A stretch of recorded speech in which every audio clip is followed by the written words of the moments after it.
车经过集水溪桥，这样更远一点有那个轿车在开那个，要是从新营要到柳营奇美医院，好正南方呢看到那大楼那个是柳营奇美医院，这是集水溪的河床。远方那个就是双营桥，新营到柳营双营桥，南边那个是台糖牧场，集水溪北边的是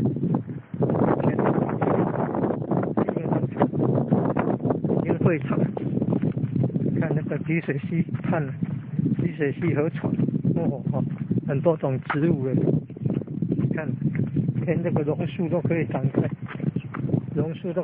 在这个上面呢，你看长在那个水泥上面呢，芦苇也很多。你看呢，正前方那开花呢，那是芦苇，再远一点那个才是玉米田。